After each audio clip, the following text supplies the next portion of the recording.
Hello and welcome back to the Join Dota League Season 3 here on HeflaTV 2. This is going to be Game 2 of our Best of 3 series between Union Gaming and the Houses Down. As far as your casters, I'm Grandis V. I will be once again joined by Mike Loris.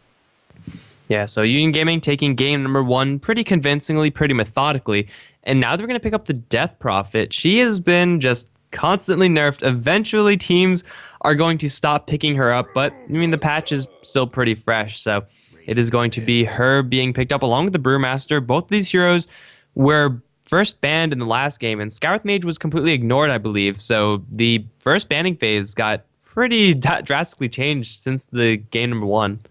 Yeah, we're going to see the Terrorblade taken out in the first stage. The Faceless Void, I think he was also banned, but the Razor was not, and Razor was completely ignored. It's very weird to see how these teams change from game to game as far as their approach to the drafts. Usually the first couple of picks are fairly set in stone as to what each team wants to be doing. But I suppose it changes since the House is down. Aren't going to be getting their hands on a first pick Terrorblade, as we saw in game number 1. Tidehunter, the pickup for the Houses down, going to be filling their offlane positions. This second banning stage is actually progressing a lot faster than what we saw in game number 1, with Lich and Silencer being taken out. Yeah, so it looks like once again we're going to be seeing a lot of support hate, kind of justified from the Houses Down, seeing as though they already have one of their supports in the Scarlet Mage. It's one of, if not the most powerful support heroes in the game, at least in my humble opinion. So, I mean, picking it up first, can't really go wrong there, and then you could really pick up anything. Earthshaker should be a ban out, I want to say, from Union Gaming. I mean, taking out the Silencers, already a nice way to start with Brewmaster Death Prophet. It may be Union Gaming setting up for a whole bunch of wombo combo team fight, but already Tidehunter is on the other end, and it's really hard to make that wombo combo happen if you're going to be interrupted with a Ravage. Yeah. I think that Union Gaming are going to ban out the Sand King and then pick up the Earthshaker for themselves. Or maybe they ban out the Earthshaker and pick up the Rubik. I think either one of those would be solid, but instead they ban out the Drow. Very peculiar. I know the Houses Down do play the Drow Ranger, but usually it's not going to be after a Scarlet Mage and Tidehunter. They'd be relying very heavily on the Ravage to set up their team fights, as their supporting duo, presumably being Visage and Scarlet Mage in that scenario, would be very much lacking in the lockdown department, only having the stuns from the Visage Familiars, as well as a couple of slows between them. Union Gaming are going to have their choice here in the first stage. I think they'll pick up the Earthshaker as just one of the better supports left in the pool, but Rubik's also there. So yeah, as far as the Houses Down's next hero, if they do want to round out the supporting duo, Scarlet Mage plus Sand King could do the trick for them, as it would give them a lot of teamfight power with the Epicenter, as well as the Ravage from the Tidehunter, and then you can focus people down very effectively with that combo in the earlier portions of the game. We'll see. Yeah, so Union Gaming still waiting on their third pickup now. Houses Down going to kick out the Nature's Prophet, was used by them decently effectively, I suppose. It was not actually in the best of circumstances. Mid lane Nature's Prophet, not really going to be the most impressive hero. And it's mostly just them protecting against potentially lots of pushing coming out from the Union, although I don't think balls out pushing is the way to go in Dota anymore. It's most likely going to be more of a detriment than anything else. And you can take out all the tier 4 towers if you have all the tier 3 towers. All the tier 2 towers. Let me start from the tier 2s. Take it out all of those, unless you have someone that you're actually funneling that gold into, i.e. Terrorblade, then you're not going to be able to just straight up win the game. It is going to be Sand King, then Wraith King for each team. The House is Down, going to build up a very tanky lineup and have a pretty nice support duo in Wraith King, Scarlet Mage. Very classic stun into Mystic Flare possibilities down the line. Yeah, definitely. Right now, the Sand King doesn't have any great setup in the early portions of the game. In order to get in range for a Burrow Strike, maybe if they go for boots first on the Sand King, they might set up a kill. But I think we're going to be seeing a Sand King that's played very passively, at least in the early portions of the game, looking for that Blink Dagger at 9 to 11 minutes in, so that they can have that big initiation power. Death Prophet as well as Brewmaster would synergize decently well with that timing, getting Brewmaster presumably his Blink Dagger at a similar click as the Sand King, and then Death Prophet taking her level 11, if she's played as a solo mid, which might not be the case, at about the same time.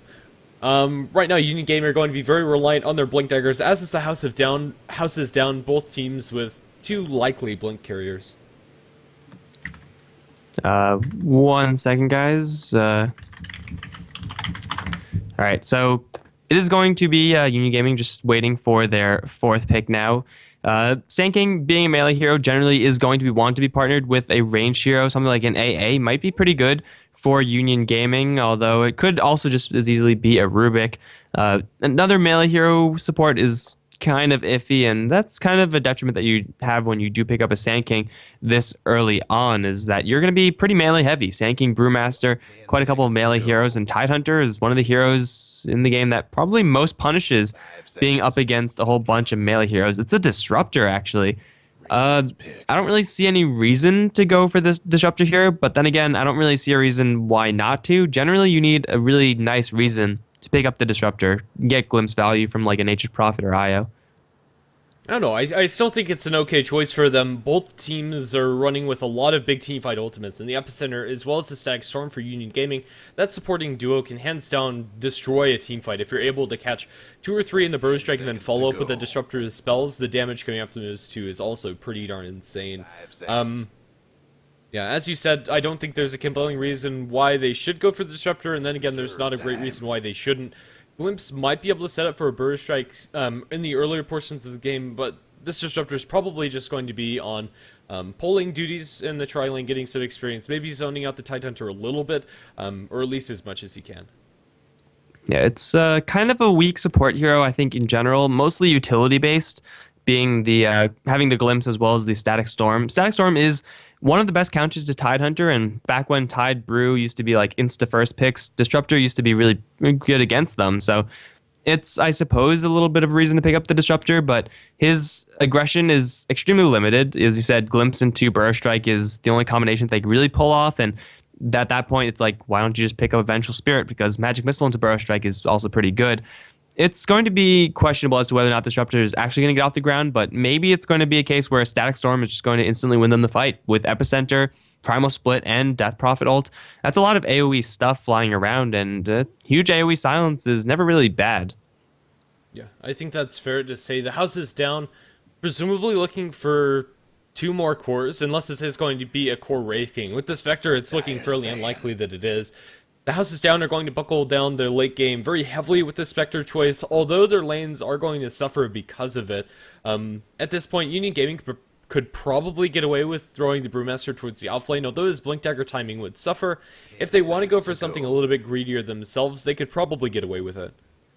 They will be a little bit more inclined to, seeing as though there's a Spectre on the other end. You could usually get away with a little bit more when the enemy has a very soft, very honestly, let's just say it, useless early game carry hero like a Spectre. So Brewmaster in the offlane, a possibility for Union. Although if they want to run an aggressive tri-lane with Disruptor, Sand King, Brew, that also won't be the worst way to go. Spectre, as I said, is fairly useless, and Brewmaster, even though he would like to get solo lane experience, he could contribute quite a bit with that clap, especially if it's set up with a Disruptor Glimpse. So Union, they have quite a few possibilities, whereas the house is down, it's pretty clear what plan they're on. It's going to be a puck ban from Union Gaming, targeting the mid lane of the house is down. With Scarth Mage, Wraith King as the potential supports, it should be them going with Spectre down bottom, Tide up towards top, and then just going to grab a melee hero, or a mid hero as their last. Yeah, right now that mid hero is still yet to be seen. Puck would have been nice for them, hardly ever a bad hero, and would have given them a decent amount of teamfight to fight up against Union Gaming with. Right now, it's Union Gaming's that have to show their cards, and very soon, in fact, as the reserve time is almost completely dry. They are going to have 15 seconds to consider this last pick, and where it's going to land, I'm not sure. There are very few heroes that alone can combat against a Spectre in the late game, so maybe they decide to go very aggressive and look for earlier pushes with the Death Prophet, and it's going to be a Lone Druid instead. I suppose that is one of the heroes that can fight up against the Spectre in the late game, although not directly. Lone Druid incredibly good at taking down the structures, especially with Exorcism, and they have a lot of tools in order to win the team fights to transition to those pushes. Although he's not going to be able to 1v5 the enemy team and get a rampage with his bear, he's still going to be having quite a large impact, and this hero, I think it's going to work out for them. Although this might be just an offlane Lone Druid, I think that Union Gaming would be better using their resources as far as their lanes are concerned by going aggressive with the Brewmaster. Yeah, I agree. A Lone Druid is a hero that's always a little bit iffy at this stage in Dota to pick up. I think with the Death Prophet, they could definitely get a lot going very early on, and the more tier 1, tier 2 towers you take as Lone Druid, suddenly your Relic is going to be up at a very fast clip, and then Spectre is going to be wanting her Relic as well, but I would say Lone Druid Relic might be a little bit stronger than Spectre Relic if he gets it that much earlier. So Union Gaming definitely with the pushing advantage. The house is down. They're pretty much going all shields up in this game, and the Lone Druid pick is a hero that can go into the late game, but he does pretty well in the early phases as well.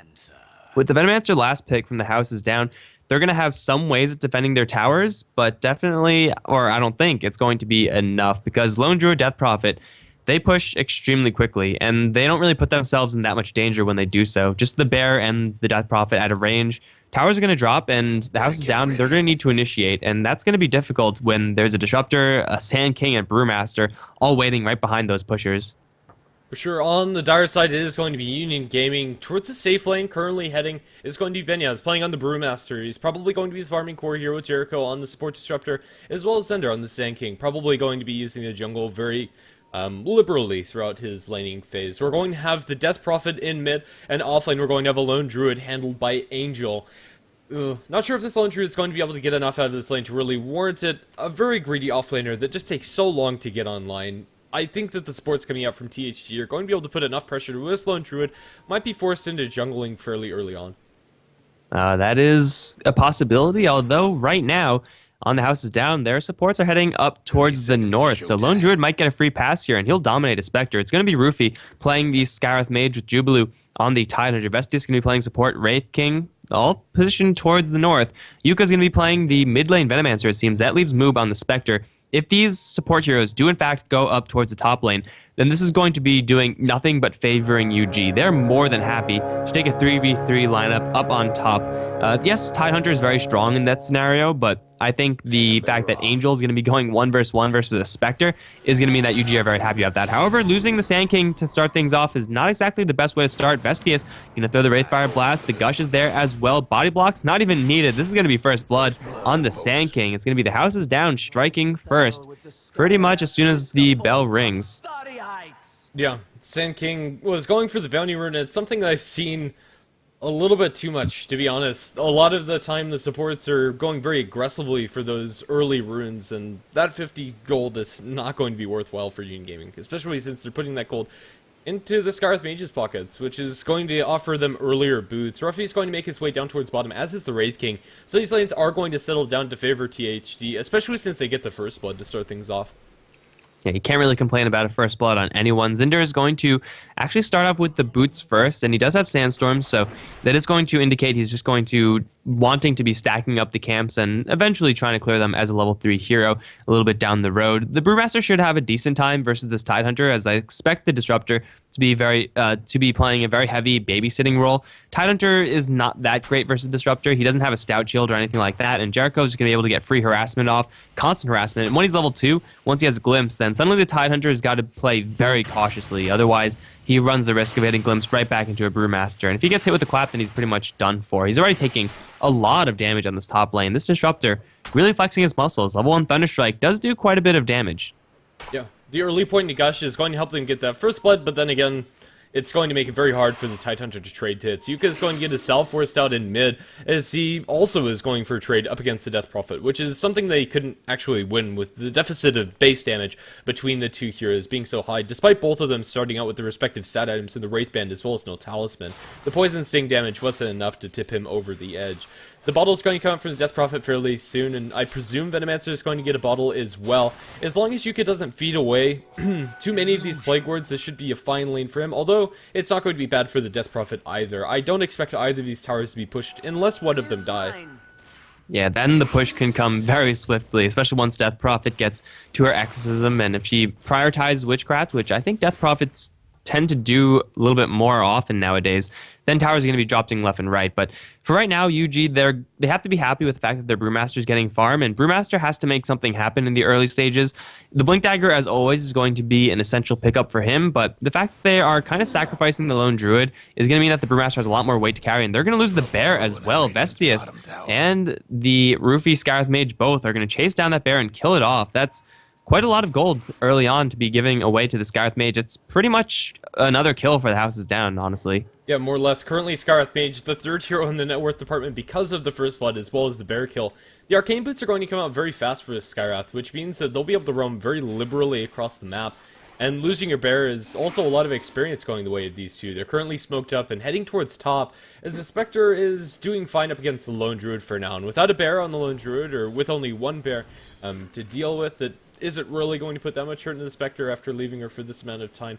As long as Vestius and Ruffy are able to get a kill off of this rotation, it's definitely worthwhile. Though the Spectre looks like she had a little bit too much harass here, as the Overvenom on the bear is going to make that very difficult. The Death Prophet's the one that they're attempting to wrap around on, but currently she's playing on the side, but it might not be enough to save her, especially now that the Gale connects. They'll be able to follow up with the Wraithfire Blast, as Vestius is going to get in position. Now the right clicks should be enough to very easily take down this Death Prophet. Venommaster getting blasted with a little bit of help from his Plague Wards. It's going to be a successful rotation coming out from THD. Although it's a wave where Moob isn't farming very effectively, it's made up for the fact that they're able to help out the mid.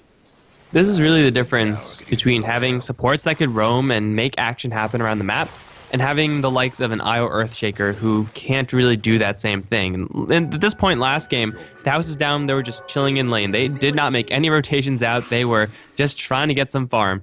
And that's sometimes the way to go, sometimes it's not. And really, they're doing so very well with having a roaming comp of Ruby as well as Vestius that, I mean, they should not be picking just super passive heroes or support heroes. It's much better, clearly, for the team if they go around and apply pressure all around the map. It's working out for them. Yeah, right now it is going to be Ruffy picking up an Invis Rune. Might be able to set up something, although it's not very healthy. He needs to be careful. If he eats a Crypt Storm and a couple of auto attacks, it might spell the end of the Skywrath Mage's life. Although, now that the Crypt Storm has been thrown out, he's going to have a little bit more room to work with. They don't have the Wraith King in the best position in order to follow up for this, but if the Death Prophet oversteps her bounds, she might be in a lot of trouble. Although, this rune, I believe, was spotted out by the Dire Ward, so Death Prophet shouldn't die, and spells that something's up. Although they're really making sure that this Death Prophet is not having a good time. Even if she doesn't... Ooh, Tide Hunter goes down, actually. Glimpse showing off the level 1 Glimpse. I guess it's going to be enough to kill off the Tide. And Orb of Venom on the Brewmaster, probably that additional slow. Sure, I could see that happening. They are providing a lot of pressure onto this Death Prophet, so no matter what happens, this Death Prophet is going to be struggling down the line. And a Death Prophet that's off to a slow start is never really great. Yes, she can salvage it once she pops her Exorcism and takes some towers, but look at how defensive she's playing. She's not even willing to hug her tower. She knows that's even dangerous. So she is going to be constantly camped out by these supports, and now she's not getting any experience. And that's really what Death Prophet wants. She might even get dove right here as Vestius is going to look for an angle. It's going to run straight into her, and there's the Wraithfire Blast. Gale's going to land from long range, as will the Concussive, but a straight TP out, and it will be Death Prophet to survive.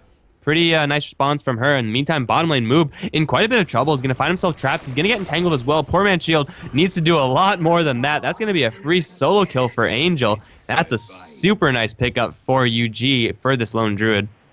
Yeah, and this is one of the downsides of roaming with your supports. You're leaving that safe lane farmer in a bit of a precarious situation. We talked about it earlier on, how Lone Druid would be dominating this lane versus Spectre, and right now he is doing exactly that. 22 compared to 24 and 4 after the abysmal start of the Lone Druid, after losing his bear. On top of it, it's going to be making up for that. Although he doesn't have a lot of gold saved up towards his relic, he's not going to have that for a long time anyway. It's going to be opting to go for the phase boots, and I like this choice coming out from the Lone Druid. A Phase Boots Orb of Venom bear is a very scary bear, especially if you're able to get off those roots. They can set up kills, even solo, as we just saw. Yeah, it gives you quite a bit of damage, and it's also very easy to build up. So even though the Lone Druid is getting a little bit of farm right now, he can't really rely on having a steady stream of farm. So going for something like a Relic seems to be a little bit out of the question. The build-up of Phase into Orb of Venom is so cost-effective and so easy that it's so worthwhile to go for. And he could do stuff like this, just poke at Vestius, casually bring him down to half HP. You know, it's pretty easy. And if you had Phase Boots, I'm pretty sure Angel will be more than willing to go deep onto this Wraith King, even though he has to worry about Spectre. He's now going to get some help from Jericho. Going for a kill on Moob is possible if they get an Entangle. Let's see how lucky he is. One hit, and it's Entangle, but he doesn't actually go for it because Jericho's Vision Ward is going to spot out everything. He's going to run away from Vestius. There's a stun onto Jericho, going to take quite a bit of damage. Haunt as well. Jericho is going to drop very swiftly. Vestius should die to this bear, although I don't really know if that's going to happen. Angel will get that kill. Now the bear needs more entangles because Angel's taking quite a bit of damage. True Form helping out a lot. Here comes Ender with a nice two-man burrow strike onto Move and Roofy both. Now the entangle. Angel's going to salve up in the background, but it will be enough for the bear, the Lone Druid Spirit Bear, to kill off the Spectre. And now it's going to be the final hero. Roofy standing in tower range for some reason. The Orb of Venom providing some serious value. Zinder does not have enough mana for a burrow strike, but doesn't matter. The boots on the bear plus the Orb of Venom. One more paw swipe is all they need, and it will be there soon. No, not yet. The bear is not able to attack because Angel was a little bit too far away, so Scarith Mage barely gets out of there with his life. Dropped down to 3 HP, I believe, but Union Gaming, they bring in the cavalry, they save the Lone Druid, and they walk away with a whole bunch of kills. I just lagged out of the server, so seems that we're going to have some more Radio Dota coming out from Mike Loris, although that last couple of kills going away with Angel. Oh, I'm back in, maybe? It's... okay, I think we're good. Okay, cool. Yeah.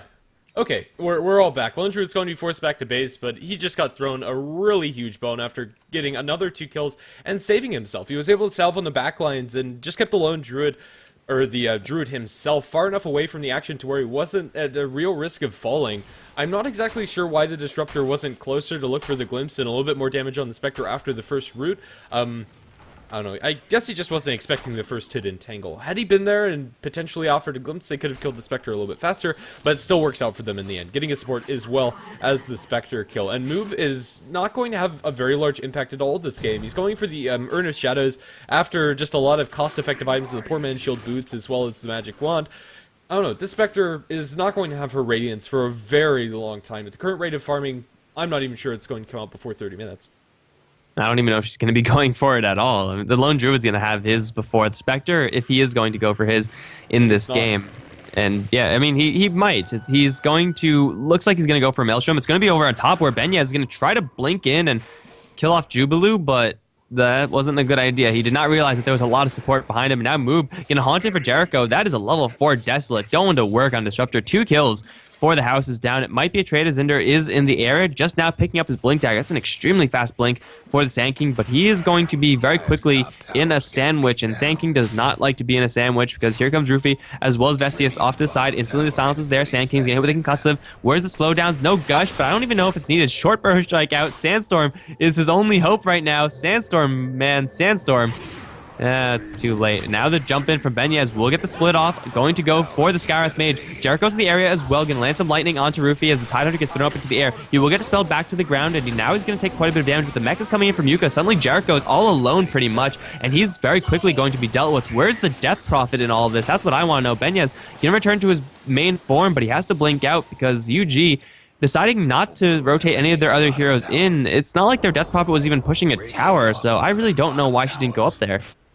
Well, speaking of pushing towers, Lone Druid takes a tier 1 tower down in bottom. You can't really leave Lone Druid alone up against those tier 1s, as he will take them, and Angel is going to get a little bit more for his team, although in mid, the Death Prophet's going to eat a little bit of a Mystic Flare, although isn't locked down enough, as with Phase Boots is pretty darn fast, with maxed out Witchcraft on top of it.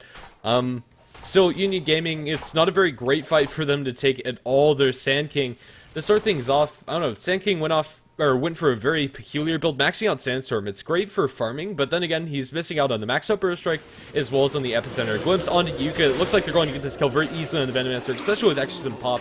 Death Prophet secures it with a Crypt Storm. Now the tier 1 tower push, it looks like they're going to rotate, although it is only level 1 Exorcism, which is kind of unfortunate for the Death Prophet, since that is going to be on cooldown for 2 minutes, but they found a Burst Strike. Now into Jubilee, they don't have enough follow-up for this one. However, the Tidehunter is going to turn for a lot of damage to Zender, and he is going to fall the Arcane Bolt. Double kill. Now Reality in from Moob is going to join the fray as they Wraithfire blast up the Disruptor, and the Wraith King's going to secure that kill. However, Moob now going to be dropped by triple kill for the Death Prophet with that Crypt Storm, taking too much damage. Now Scarith Mage, the only survivor, and probably not for long. Silences up Benyaz, but the blink. Clap 1 and then clap 2 from his mace is going to secure a full team wipe, only losing 2 supports. And the Disruptor even killed off the Wraith King solo in the background, so Wraith King without levels, he doesn't have his reincarnation for whatever reason, did die to the tower. Now Yuka is going to try to man mode it up. It is going to be enough, landing the Nova onto both these heroes. Benyas looks like he will die to dots, although denied by the Death Prophet. Houses down cake and anything. Now here comes the Sand King. Cryptstorm once again from the Death Prophet, who got so much HP back from that exorcism. Oh man, that was a huge win from UG. They just took a 1-kill lead after being 2 kills down. They don't take the tower, and it looked like in the beginning Death Prophet's ultimate was going to be used rather unnecessarily just to kill off a Venomancer, but if you take a fight straight after, then you could be nothing but happy about the end result, as that was a 4v5 that UG just took. Angel was on the bottom lane, did not care about that engagement over mid whatsoever. UG just cleaned house, and the house is down. They fought without Ravage. I guess that's really what lost them the fight, and also losing people before the fight even started. They're going to run to Jericho, though. That's going to be a very easy kill, extremely easy for them. They get something at the very least, but that fight was so devastating. Maelstrom going to be completed up by your Spirit Bear. It looks like he is going to forgo the Radiance, although Angel has pretty much anything a lone Druid could want at this portion of the game. He's very happy with how this game is going as an offlaner. And he's out-farming the enemy Spectre, as well as everybody on the side of THD. The Union Gaming cores are just getting so much out of this map, especially the Death Prophet. Death Prophet now almost finished with the Yules. It's going to be Ravage. It is going to land. Scarlet Mage missing forward follow-up. She's tanking through a majority of this, but I think she's still going to fall. One more auto attack. Is the Invis Rune really going to save her? They don't have detection, and Death Prophet's just going to be able to walk it off. Huh, Death Prophet able to withstand a Ravage Mystic Flare. That was, oh, maybe she's not going to survive after all, because here comes Moob. Has the dagger, and Exorcism is going to be popped. Moob taking quite a bit of damage. This is a race that Moob is not going to win. In fact, Death Prophet's going to turn around. Cryptstorm, oh, just barely out of range. But Exorcism for survival, don't know if that's exactly worth it, but Death Prophet is going to live and force out the haunt of the Spectre, and now Zinder is going to find a Burrow Strike onto Yuka. First hit Entangle, because why not? Angel's been pretty lucky so far with it. They're going to annihilate the Venomancer and secure the Bounty Rune for their own team. Death Prophet is even going to stick around, getting that full bottle refill. The Exorcism is not going to give her that much health, but hell, they have a whole bunch of heroes over on mid lane, and the Bear has his Maelstrom, as you said before. They could put some serious hurt onto this tower because of Demolish. Yeah, and I think that's probably what they're going to do. They don't have to worry about a Ravage, they don't have to worry about the Haunt coming out from the Spectre, and without those spells, THD's teamfight ability is very limited. The Wraith King, I'm okay with him not putting the pointed to his ultimate, but then again, I'm not okay with him, I don't know, just refusing to use it in the teamfights. It's, I don't know, I think still being held. It doesn't look like he has a point in his stats yet. I don't know. It's still fairly questionable. Double damage rune popped on the Death Prophet is going to demolish this tower as Lone Druid gets the last hit with his Bear. And all of a sudden, Lone Druid's up to another 1,200 gold on top of his Maelstrom. He might consider just going for the full Mjolnir as his next item choice, or maybe he finishes up the Maelstrom before deciding to upgrade that item. Either way, Lone Druid's getting huge. Death Prophet has her Yule Scepter completed as soon as that flies out to her on the Courier. And Brewmaster as well is going to be working towards presumably an Aghanim Scepter this game, maybe just a BKB to reliably get off his ultimate up against the Scarlet Mage. It's also a worthy choice. No matter what it is, Union Gaming are just getting so much out of this map, whereas THD have nothing to really compare against it. The Spectre has Phase Boots and Urn, and that's it. 1,200 gold thereabouts saving up towards the Relic really isn't all that much. The Radiance, if that is going to be the choice for the Spectre, it's just going to be so delayed. Yeah, and the Tidehunter has 1/3 of the way to his Blink Dagger. They're going to go for move down on bottom. They're not going to find anyone. But meantime, top lane, Demolish and now Exorcism, oh, not quite up, is going to be up in 20. Is going to pressure at the very least 2, maybe 3 heroes to come defend this up towards top. They don't have a Ravage, now they do, so they can make this fight happen, assuming everything lines up perfectly. And are you serious? They see the Tidehunter, right? That should be just in vision range for Angel. Let's actually take a quick look at that. I mean, nighttime range, yeah, he's just in range, so they know exactly what's going on. I think the play right now for UG is Cyclone the Tidehunter and then pop your drum and book it. I think that's fair. It is Jubilee who pauses, so I don't know. It's his problem if he got into vision beforehand.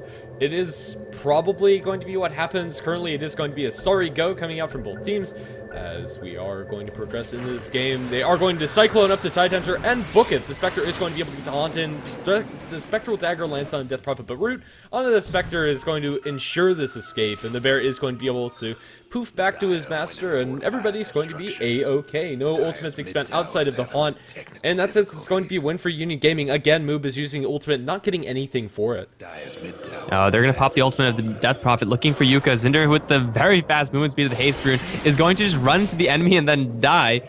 He unfortunately can't get anything off because he's silenced. Now the Static Storm is there, which will do zoning, I suppose. Vestius finally has his level of his ultimate. He's going to use it, but for what, I don't really know. Jubilu wants to get in there with a Ravage, and he will land it onto 2 heroes. Death Prophet dropping very low, but the Scarlet Mage ultimate can land squarely onto Angel. Vestius is going to go down if the Bear micros a little bit better. There it is. Now Angel taking quite a bit of damage. Here comes Benyaz. Not going to bother with the clap. He doesn't have his mana, but he will instantly split and kill off a couple. Now Jericho's going to be the one to follow. Jubilu is going to be trying to teleport out, but another entangle from Angel. This guy's luck is insane.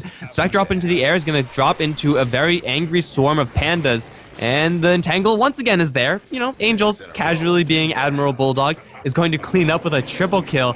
And once again, it's a fight benefiting UG, even though it started pretty much as poorly as fights can possibly start. They come out on top, and the fight recap, unfortunately, is a little bit too messed up to actually gauge how far ahead UG got because of that fight, but rest assured, it was by quite a large margin. Yeah. At this point, the Lone Druid, we're going to see what his item choice is going to be. I think he's just going to go for the AC, but he has the complete Hyperstone on his bear, and on top of that 1,300 gold, the Brewmaster also surviving throughout that fight is going to be almost finishing his BKB. Death Prophet, unfortunately for them, died, but at this point in the game, Phase Drums Yules is all that you really need to be effective in the team fights. It's Union Gaming, they look so strong as far as just their ability to take these fights over THD. We're still waiting on the Spectre to do anything, and Moop's not able to do so. He can't farm, he can't kill anything, he's going for a semi-aggressive build, and they might be able to find Death Prophet. She's way too fast, Concussive Shot is going to land, and the Spectral Dagger as well, so Death Prophet's only going to be running at 277, but they don't have any other gap closers or ways to really lock her down outside of Vestius' Wraithfire Blast, and who is way too far back. Death Prophet is just such a fast hero with maxed out Witchcraft, Yules, Phase, and Drums. Like, you cannot catch up to her unless you open up with a stun. And Wraith King's not going to have a Blink Dagger, I don't think, ever this game. He's going for Blade Mail, and he's going to have that eventually, but Blink Dagger is very expensive after that. Oh, Jubilu is going to escape. Okay, so there's going to be no Blink Dagger on the Wraith King. Tidehunter Blink is finally up, but do you really want to just Blink Ravage onto only the Death Prophet? Probably not the most responsible way to start a fight. They're going to need that Blink Dagger right about now, however, because Roshan is being attempted by UG, and this is a Roshan that they can very easily clear. If they use Exorcism, they could a little bit slowly clear this one off if they don't use Exorcism, but hell, if the houses down aren't rotating anyone in, then you might as well take it slow and steady, because now they will have Aegis and Exorcism, and I think tier 2 mid lane is going to be the tower to fall. Yeah, I think that's fair. Aegis now on the Death Prophet. Level 11 Exorcism, since they didn't use that in order to take the Roshan, they're going to have that for tier 2 tower push. That's going to be a fairly easy push for them to do, especially since they have the BKB now in the Brewmaster. Their team fight is pretty ridiculous, to be honest. At this point, if they're able to catch like 2 with the Burst Strike from the Sand King, it should be one fight, and if they can catch more, it's just icing on the cake. Right now, they're just going to clear up the creep wave. Lone Druid isn't there at all, going to be farming up in top instead, and might lose his life here, as there is a Venomancer as well as Tidehunter and Spectre in the vicinity. At the very least, it looks like he's going to lose his Spirit Bearer, although it's fairly tanky with the Desolate now working onto it, as well as just the raw right clicks from the Spectre. It is going to fall, giving 300 gold instead to the Venomancer. TP attempt for Moob. Where's the root? Not going to happen, as the Spirit Bearer just isn't lucky right now. But in the meantime, we are going to lose a Wraith King in mid. They will throw a lot of nukes into the Death Prophet, but she still has her Aegis. The ultimate is going to expire, however, is on the sidelines. Jublu still without a Ravage, was forced to spend it earlier. The Static Storm is going to be dropped, as is the Epicenter. It's only going to catch Yuka, however. Moob man fighting up against the Death Prophet. It's a man fight that he can win, as the Death Prophet is isolated. They are probably going to lose Jublu, but with the Anchor Smash, he's running away, and Benyaz under the tower is going to be able to get the Tidehunter kill. In the meantime, Death Prophet also going to fall, but now Benyaz caught in a very awkward spot under the enemy tier 2. It's going to be a 3 for 3, and no tower falling. Zender's going to be able to make it out alive, but that fight went so much worse for Union Gaming than I thought it would, mostly due to the fact that they didn't have Angel there, as well as they weren't able to combo their spells correctly. The Kinetic Field kind of landed, the Epicenter kind of landed, but then again, it's only a Venomancer kill. And once he drops his ultimate, as well as the Gale, that's pretty much his effectiveness inside the team fight. The Brewmaster also made a crucial error of holding on to his Primal Split until his BKB was absolutely done. And the reason you get BKB on Brewmaster is so you don't get hexed or silenced once you blink in. And, I mean, if you don't use it like that, then why are you using it at all? He would have had the split at the very end in order to clean up Roofy at the very least, but he held on to it for way too long and ended up getting punished. He still has it now, so Union Gaming can potentially go for more, but I mean, they just lost a team fight because of those two crucial mistakes. Not having Angel, not having the split, and not having the correct spells land on the correct people. They still are in a comfortable position to go for a push, however, and it looks like they will do so. They know that the Ravage is not up, and if they could avoid a Ravage, they could avoid losing so many other heroes. And they still have a Demolish in the Bear. This tower is going to be taken one way or another. UG are going to get what they want. And I think they could potentially try for high ground, but going for a top tier 2 seems to be a lot safer and a lot more realistic. They will have an Assault Cuirass completed by the time they actually go for this push. Yep, Move is going to start working on this tier 1 tower up in top. I don't think he's going to be able to take it by himself, but right now it doesn't look like Union Gaming are very interested in defending. Although Benyaz is going to pop his head up and potentially catch eyes on the Tidehunter as he swaggers his way up towards the Spectre's lane. He is going to bump into Jubilu potentially as he's farming up the small camp, but instead nobody finds anybody. There's going to be a ping from Benyaz on the floor that doesn't actually catch out anything. The Spectre just straight up backs off as the tier 1 towers drop to about half health. At the very least, it's THD forcing back Union Gaming, but for how long? I think this lane is just going to be pushed straight up. Brewmaster blinks, potentially looking for something, isn't going to find it. And Jubilu is so close to danger right now, but he is going to TP out. In the meantime, Jericho and Zinder, they see Move, and they're going to get the Spectre as well. Are they going to commit Static Storm? Looks like they will. The Sandstorm damage plus the Static Storm will just barely kill out the Spectre. 2 supports. Killing off your most important hero is never really a good thing for Houses Down, especially since Spectre is still working for the Radiance. Like, getting Relic is the hard part, but getting the completed Radiance is the valuable part, and that's where Spectre is going to fall short yet again. She's going to take yet another death. The Exorcism is not available, or is available for the Death Prophet. Not needed, however, because the Demolish is going to be enough to kill off the tower. Spectre's up in 30, but is it going to be enough? They know that the Sand King Epicenter is down, the house is down, so they might be inclined to take a fight here, but this bear is just so terrifying. Like, the main bear is 1900 HP. That's really hard to kill, and the Spirit Bear has Assault Cuirass 2700, so they're going to jump in with Benyaz with the BKB up. Jubilu's going to run interference, ravaging onto pretty much everyone else, but already they've lost Scarlet Mage, forced to buy back. Benyaz now going to go into the split. Who does he want? He's probably going to go for Vestius. He does have his Reincarnate up, and that's why Zinder holding out to the side with the Burrow Strike. Just Brewmaster running interference, where the Exorcism and the Spirit Bear still going to work on the towers. Now the Raxes are in danger. They'll very quickly be cleaned up. The houses down need to make a play happen right now. Blink forward from Jubilu. Gonna anchor smash the bear, which is a nice way to start out, but still UG are more than comfortable to fight, especially with an entangle onto Rupee with a nice Burrow Strike from Zinder. That's gonna kill off the Scarlet Mage. He has no buyback now. He already used it. Reincarnate from Vestius. Who does he want to go for? Haunt is out, and the Spectre struggling to kill anyone. It will be the Sand King to fall at the very least. Everyone else looks like they will maybe escape. Death Prophet is gonna teleport home to safety. She's gonna be just fine. Angel is going to lose the bear, but it's just a pretty big loss. He doesn't have that for another 80 seconds, but I don't think the house is down could crack back. They lose the range Raxes, pretty much similar to what happened in the last game, although it came like 3 minutes later. UG take a nice enough fight, forcing out a couple of buybacks, and they take Raxes, so pretty much nothing but wins for UG. In exchange for the Sand King, I would take that trade any day of the week. Yeah, the first bear also got denied coming out from Union Gaming, so it was attacked by the Gale, so it was taken out by the Death Prophet instead. So they only lost 1 bear net on the retreat, which is not great for the Lone Druid, but he's going to have another one in 50 seconds. And right now, there's not very much pressure put onto Union Gaming. All of their cores are so ridiculously farmed. You now have your Radiance on the Spectre, but it's 25 minutes in, and it's a Radiant Spectre compared to a Lone Druid that has Assault Cuirass as well as Maelstrom completed, and will have the Mjolnir very soon. A Death Prophet that also doesn't care very much, eventually going to have that BKB, and once that's online, she actually doesn't care. There is going to be a Disruptor TP out as he's dropped low by the Spectre and company, but just not enough damage to follow through with that kill. It's a very sticky situation for THD. There's hope that maybe the Spectre can get up another couple big items in order to carry this game, but right now that just looks so unlikely. His move needs a lot more space than she's going to be able to, or he's going to be able to get.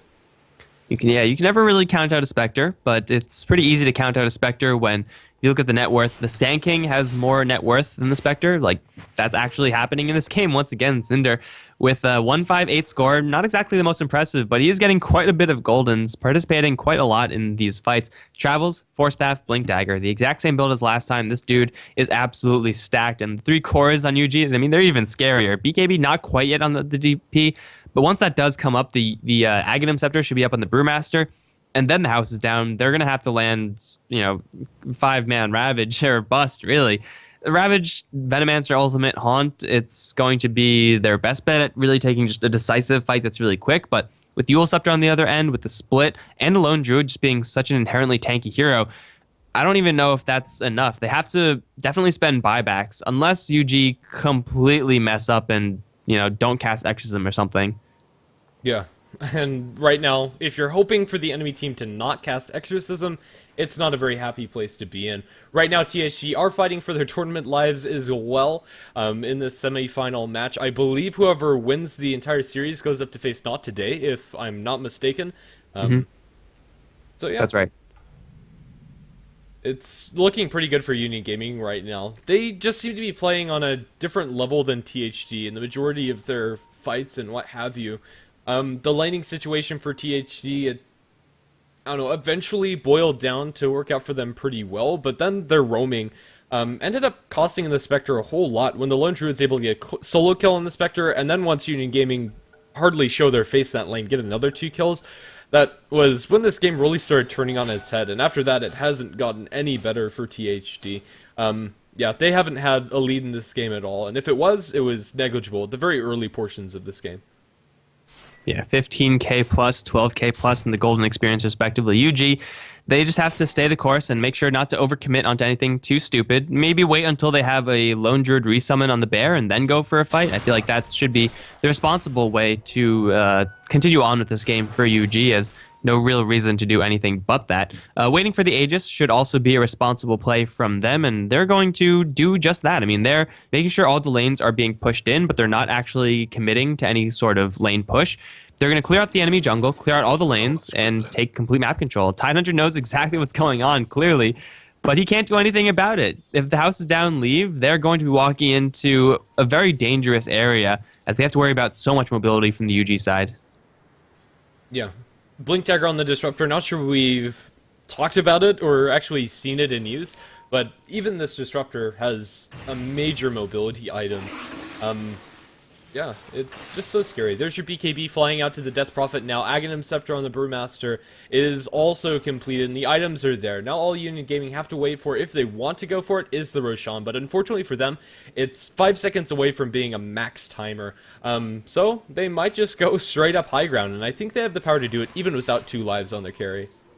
Yeah, the bear is going to have a double, or I guess the Lone Druid's going to have a double bear soon enough, so they're going to have that going for them. They're going to initiate to move up in the top lane. The Ravage is available, which will slow down the bear, but not any of the Brewlings. Mech is there for the Spectre. Will it be enough with the Gale? It looks like it just barely will be. The Spectre's going to survive, and now the bear is in potentially a lot of trouble, as Angel's going to get got upon by Bestias, but the bear's going to turn around and just go for Jublu. The bear is barely going to slip away. Yes, pun intended. Now Zinder's going to come right in with the epicenter. Bestias is going to lose his reincarnation. The bear is going to be resummoned, and Benyaz, now the BKB form post-split, is going to go to town onto Jublu. Haunt is going to be used, but to what end, I ask you? Where is the Spectre even? He's over towards the bottom lane where Jericho and this Death Prophet are pushing that one very happily. Top lane still is a bloodbath. The bear is very much so alive, and Bestias is going to actually focus it down. Angel needs to get closer so his bear can actually attack. Benyaz not going to blink because of these Plague Wards. They're going to force out the bear out. Now the Static Storm is there, only going to catch Yuka, however, so I don't really know if they can get anything done off this storm. However, the Death Prophet has arrived. Back up to full HP she goes due to the Exorcism.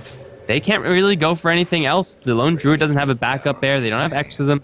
And it looks like the house is down actually manage a defense. Union Gaming went about that in a very awkward way. They tried to commit fully to 2 lanes, the Lone Druid, as well as the Disruptor and Sand King up top, and then you have, I don't know, a different combination of those. You have the Death Prophet down in bottom. The Death Prophet drops very low to the Spectre, and speaking of dropping low, Zender is going to be forced to Bird Strike across the trees. The Blinks are going to be there, although the Tidehunter is not really fast enough to pursue this. He's getting burned down by the Radiance and probably will fall here. Let's see if the Jukes and Zender are going to be enough. Skywrath Mage Ultimate is going to completely miss, looking for the Bird Strike. It is going to be there. It does have a Force Staff as well as a Blink Dagger. Force Staff is going to be used, but the Spectral Dagger secures the kill onto your Sand King. It goes a lot better for THD than I thought it would, and now Spectre is farming better than the Sand King, and that's kind of nice. It's still not great for them. It is a gold swing of about 1,700 after that Sand King death, just because of the amount of gold that he had. I don't know, THD are hanging on by a thread, however. They now have a Halberd on their Venomancer, which will be really nice up against the Bear. It's unlikely that we'll be seeing a BKB anytime soon for the Lone Druid Spirit Bear. And stopping the Lone Druid Spirit Bear from attacking negates a lot of the damage coming out from Union Gaming, especially to the structures. Yeah, especially since the Spirit Bear is almost going to be packing what looks like an MKB. The Spirit Bear, as long as he is attacking, as long as Angel is in range, is going to be hitting like a truck. And the Halvin's Halberd is one of, if not the best tools at dealing with that bear. They're going to look for bottom lane. Moob is going to get blunk upon by Benyez. Not going to be using the split, although he will use the split after all. I don't think that was really the right decision. He's going to throw the Spectre up into the air. However, the Glimpse will break that Cyclone. Now Moob is home free. He does still have vision because of the lightning, but they already used Glimpse. Now he's stuck in the trees. Immolation damage, lightning strike, teleport out. The immolation, it's just enough. How much damage does it actually do? 45 damage per second. That's pretty high, and it was just enough. Now they're going to look for Jubilee as well. Zinder not going to get in range for a Burrow Strike, but Spectre's down for a minute.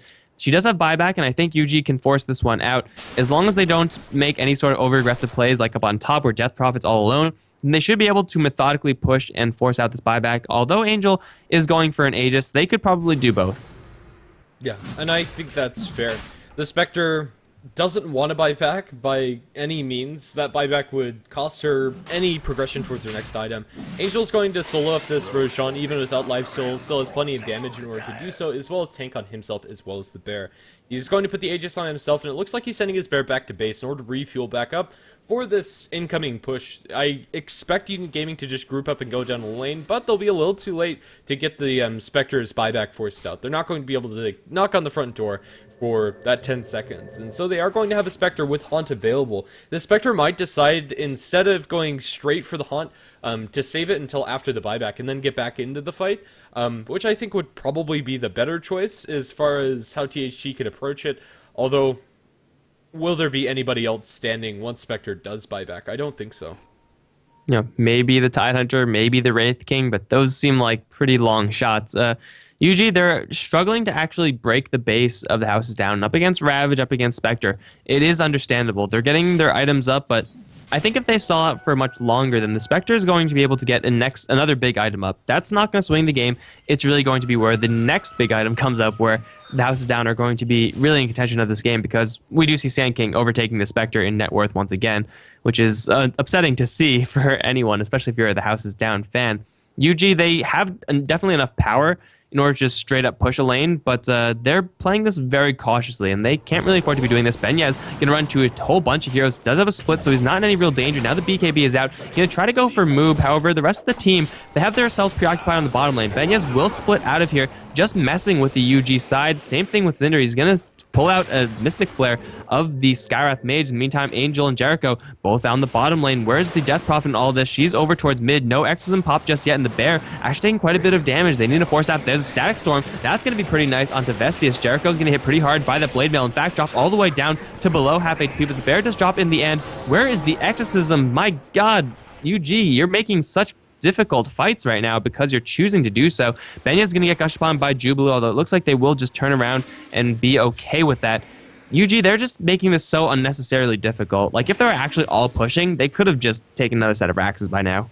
Yeah, and I think that's fair. It's a mistake by them to be stalling this out by trying to split push down THD. 4-Stop's going to keep the Sand King safe, as does a kinetic field on Jubilee, but now they're going to reinitiate. The crit from Benyez is going to have to drop Jubilee low, although the bear is going to be slowed down. If they lose this bear, that's going to be the last bear for quite some time, while kinetic field is going to secure his retreat. Now they're more or less entirely grouped up, but still, the Death Prophet hasn't shown her face with the rest of her team for quite some time, just been pushing out this top lane. I don't know, this Death Prophet just needs to group up with the rest of her buddies and put these ultimates to good use. They don't have the Static Storm available for 20, and they don't have the Split for 20. But once they have those two tools, I think Union Gaming can just refuel in the mana as well as the health departments, and then go down mid, or go down bottom, or maybe even finish up the lane up in top. The melee barracks still stands. I mean, they have a Death Prophet with a BKB that's still at 10 seconds, and she's had that for quite a long time, long enough to get 2,700 gold plus a Vit booster after the fact. So clearly, the Death Prophet has been very passive, and that's not what you want to have your Death Prophet do pretty much ever.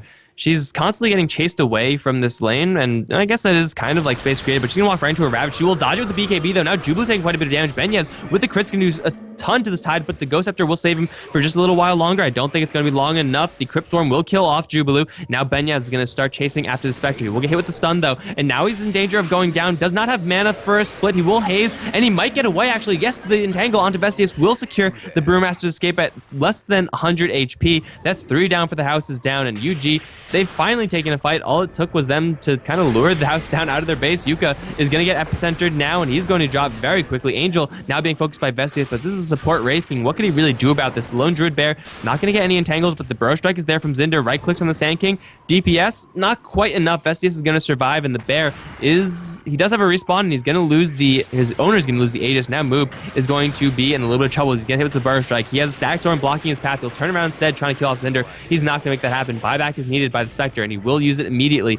But top lane is in full breach, and the Lone Druid has a full health Bear and a full health main hero. This is going to be Rax's down on top lane at the very least. Bessie is going to blink forward, wants Jericho, will get Jericho as well. Now here comes the Skywrath Mage, and he's going to force the Angel of Lone Druid to come back. Where's the rest of UG's heroes? Here comes Benyaz. He's going to try to go for Roofy. 1 hit, 2 hits with BKB. He's going to get that kill. Vestius is going to lose Reincarnation once again, but the split is out. Going to go for Moob once again. He's going to try to book it to the left side. However, the clap is there. Cyclone's available too, although Moob this time is not going to get burned down by Immolation. Instead, the Bear's going to follow Jubilee, where Zinder's going to blink forward once again. The Kraken Shell is going to debuff the entirety of that Burrow Strike, and Vestius going to jump forward. Will get the kill on the Sand King. Still the Lone Druid's at very healthy amounts of HP, but he just can't get his hands on anyone. The Spectre's going to go down to the trees. Now the Lone Druid on the run, disarmed, and he can't really get much going. He's poisoned, and he will go down. Now there's no Bear for another minute. Benyaz still in this fight, but he's all alone. He doesn't have a split now, and I think he might be going down here. He's going to try to TP out, and he will make it, but here comes the rest of UG. Oh man, UG, you're making this so difficult. Why are you doing this? I don't understand. Neither do I. These fights are just so sloppy. They extend for a long time. Union Gaming take these little micro engagements spattered around the entirety of the THD base, and crucially, despite losing the dieback on the Spectre, their melee barrack still stands in top, and that's going to slowly regenerate. And even though they're at a huge disadvantage, it doesn't feel like Union Gaming are fighting like they have 25,000 experience as well as 25,000 gold ahead of THD. All of their heroes are incredibly farmed, but THD are making it work somehow. Spectre is going to be working towards a heart next. Maybe it's just a casual VIP booster into a Manta style. And unfortunately for THD, the Spectre hasn't gotten anything larger. But if Union Gaming are going to keep on doing this and keep on taking these sketchy engagements, it's giving THD a much larger window than I thought they would be getting. Roshan, we'll see when it's going to respawn in less than 2 minutes, although I doubt it's going to be that fast. It might just be another Roshan that Union Gaming need to break the high ground. If they get Aegis as well as Cheese, I think they can just 5-man jump in. As the split's used in mid, they'll get a kill on the Wraith King. BKB used by the Sand King, however, I think that's a misclick. Yeah, Storm is going to run forward, try to get a Cyclone off on someone. That is a pretty long duration BKB, 9 seconds being used, so it's a pretty large waste for them, yet they still can go for something because they have a Bear that is going to be running around. Benyaz does not have a split, however.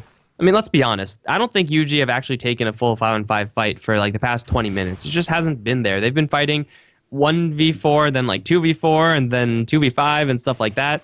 If they were just all in one place, and they could have just steamrolled the Houses down. With this much gold advantage, it'll be very difficult for UG to lose those types of fights, but they're deciding, for whatever reason, to just keep split pushing. This is like the best way to lose a game after getting this much of a lead. I'm not saying that they're going to lose the game.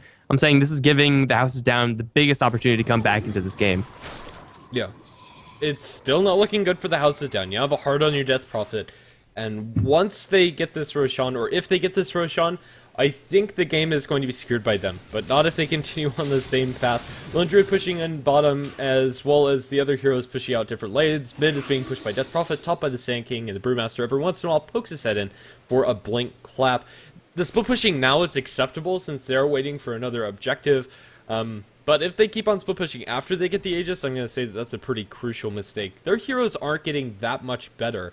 And Assault Cuirass MKB Maelstrom Bear is pretty much as good as your Bear is ever going to get, especially once the next item is picked up. Presumably just Mjolnir for the Spirit Bear, and maybe he just gets a full BKB, to be honest, so they can make sure that that Bear has 10 seconds of uptime on the towers or on heroes. Either way, despite having 12 slots, the Lone Druid doesn't really progress any further.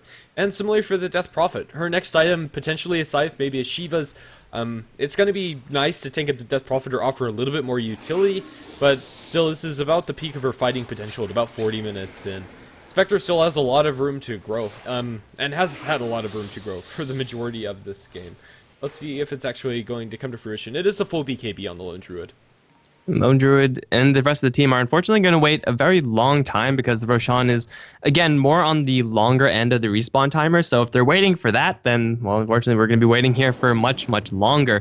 The Houses Down are going to be happily farming away. The Heart, not yet up on the Spectre. In fact, after all of this time, she's only found herself a Vit booster, and this is not where you want your Spectre to be. In fact, Venomancer has now overtaken her in the farm department. It seems like everyone except the Spectre is getting farmed in this game, which is exactly not what you want to see if you're the Houses Down. But still, the UG, they're just playing this slow and steady, which I think it's a little bit unnecessarily slow and steady.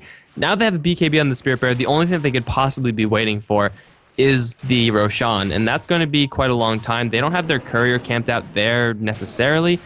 I mean, they're just not doing anything right now. Like, it's been so long where they've just been sitting outside the enemy base, trying to bait them in, I suppose, but now the blink in from Jubilee is going to force out the BKB from the Death Prophet. They're going to jump in with everyone else. Static Storm onto move. Can they bring down this Spectre? Will she have buyback? She doesn't have it, and now Vestius is in the Blade Mail. However, he's going to lose his reincarnation over to the left side. It's Death Prophet killing off the Raxes, and I don't think only the Scythe Mage can do anything about it. Ravaging onto everyone, but there's absolutely no follow-up. Vestius and Jubilee now caught without the rest of the team. Gonna get Yuka to help out, but that's the Skeleton King down. Now Jubilee's gonna be focused down. Tidehunter down as well. Two up are for the house down, but Rupee might not be up for very long because the Death Prophet's giving chase. And now Yuka is the only one to really be able to do anything. And it's gonna be too late. GG finally called. It only took them like 20 minutes longer. Yeah, I don't know. That fight, I wonder where that was for the first 20 minutes, or for the last 20 minutes, rather. It's, I don't know, pretty ridiculous to see Union Gaming hold on to this game for so long, but as soon as they decide to 5-man push down a lane, they win the fight fairly convincingly with no buyback on the Spectre. There's no real hope for THD to take it out, but that is going to be a 2-0 victory for Union Gaming, and they're going to be the ones to fight up against Not Today in the finals of the American division of the Join Dota League Season 3. We've been Grandesty and Mike Loris here on HeflaTV. If you like the casting you see here, you can follow us on HeflaTV, on Twitter, as well as on Facebook and on our Twitch channels. We will be streaming later on in the night on HeflaTV 1 for the Thailand Challenge, or Championship, excuse me, which will be happening at, I believe, 7:30 CET, which is an ungodly hour here in Texas, but either way, that's where you'll find us next. This stream is probably going to go offline after a couple of minutes, and if you want to support us, sticking around and watching the ads and listening to music is a great way to do so. We'll be in the chat and interacting with you. Are there any final words you have as we close out the day? No, not really. The Houses Down don't really perform as expected of the Houses Down, whereas UG, a couple of stumbles, they make it happen in the end. The Thai Championship is going to be on HeflaTV 1, and we'll probably host this channel over to there. It's going to happen in 3.5 hours, which is, you said, not fun in Texas, a little bit less fun here on the East Coast. Yep, so hope to see you soon for some more Dota in about 3.5 hours.